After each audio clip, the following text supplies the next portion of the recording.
Yo, what's good? It's throwedtobin. I'm about to show y'all how I cooked up this hard little baby trap beat earlier today. I'm gonna break it down step by step what I did. Let me play it back real quick.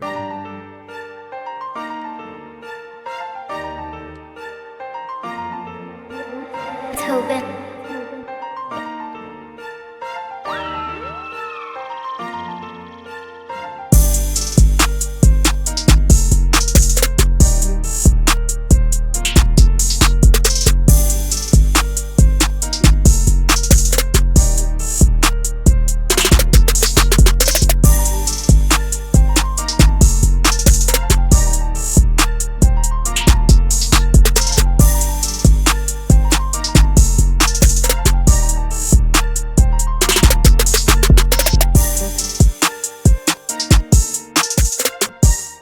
So that's pretty much how the beat goes. Let me start breaking it down. With the piano, I'm using New or Pure from Contact. This is how the lead piano goes by itself.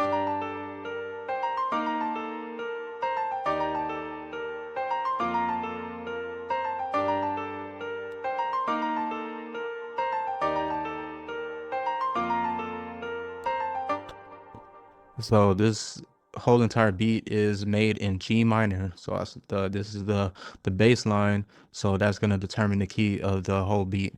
So it's in G minor. Once you get into the verse and other variation, you want to take out the triplet sound. So you just have the chords playing, and that's how it sounds.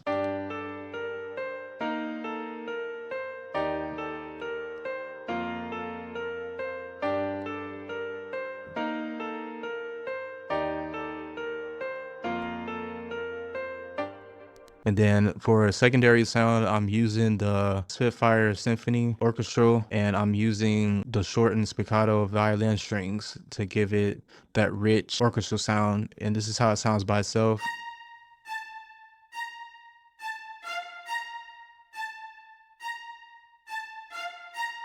It's really simple. And for a background sound, I'm using a chorus kind of choir from the orchestral complete. This is one of them sounds that you can't really hear when the beat's playing, but it's like it makes a difference. If you take it out, you'll hear a difference. But this is how it sounds.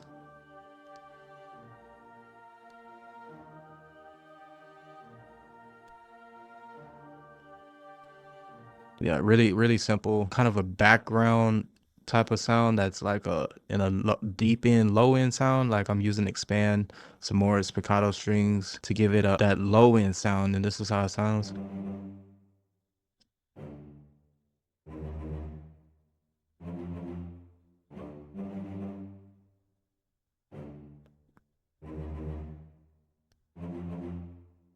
Pretty much only using like 3 sounds in the whole entire beat. Now I'm gonna get into the drums I'm using. All these drums were from my Evolve MIDI kit, but there's like a whole complete drum kit inside that MIDI kit that you can go cop on terawavekits.com.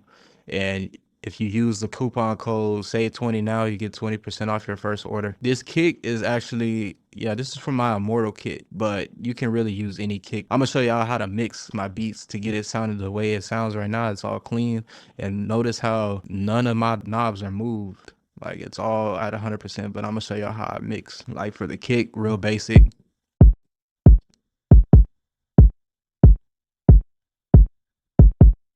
808.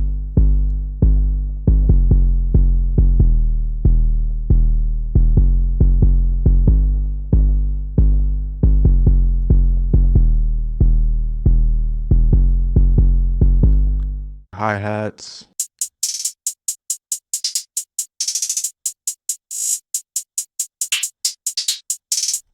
clap,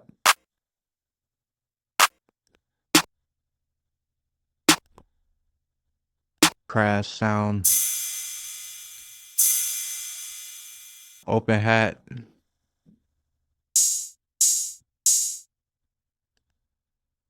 another open hat, snare or trunk rolls. This is gonna be like more complicated in the beat, but this is how it goes.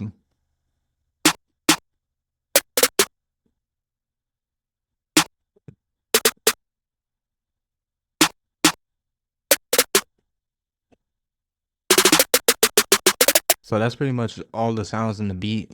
Really how I mix my beats, I put everything in the mixer, but I don't touch these knobs, man. I know different people mix differently, but for me that I know that that has been working personally for me for years is like just by keeping everything at 100. Really what you're supposed to do is adjust the sounds on in the VST. The reason why this one is still at 78 because the piano sound is just naturally low already. So I turn these down. I turn this one down to like 58. Turn this one all the way down to 29. And the expand sound, I adjusted it in the VST itself.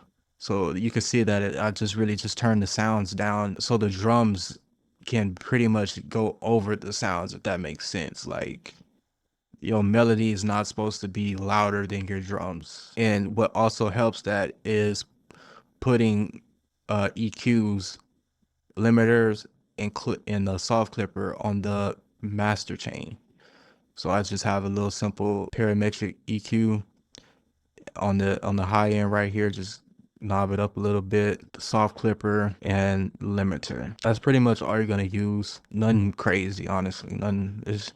There's nothing crazy. Honestly, the thing that's might get some people is mixing the kick and the 808 at the same time. Like if I play it by itself, you'll see how clean it sounds.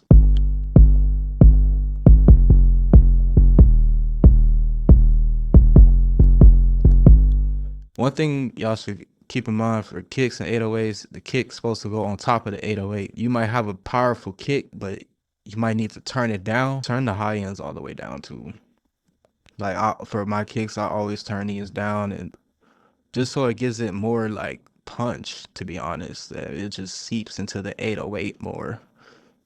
And I turn my 808s down. One thing I do notice, if I listen to my beats in different speakers or headphones, really headphones, like if my 808s be overpowering, I'm just like, dang, I should have turned it down.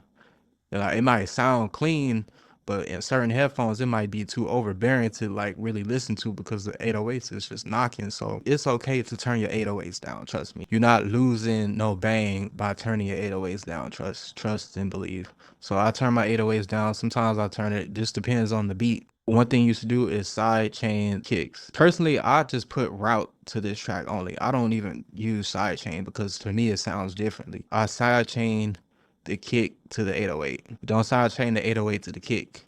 Side chain the kick to the 808. You just try it out and see what goes best for you. So that's my 808 kick sauce. That's pretty much the whole entirety of the beat, honestly. I'm gonna play it back one time so y'all can hear it for real.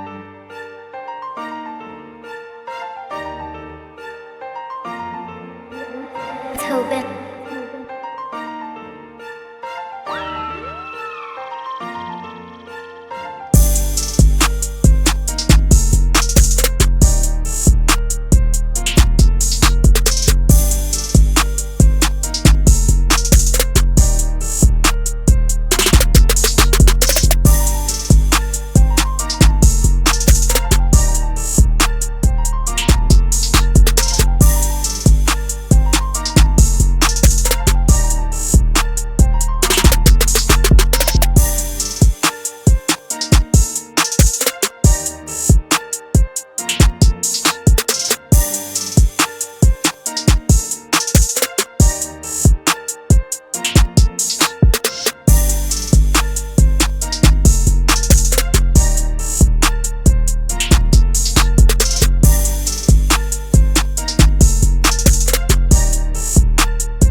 So that's pretty much the whole beat. You know, I kind of went over, I didn't even really touch base on arrangement, but you kind of just take notes. And, but yeah, I'm gonna see y'all in the next one. Peace.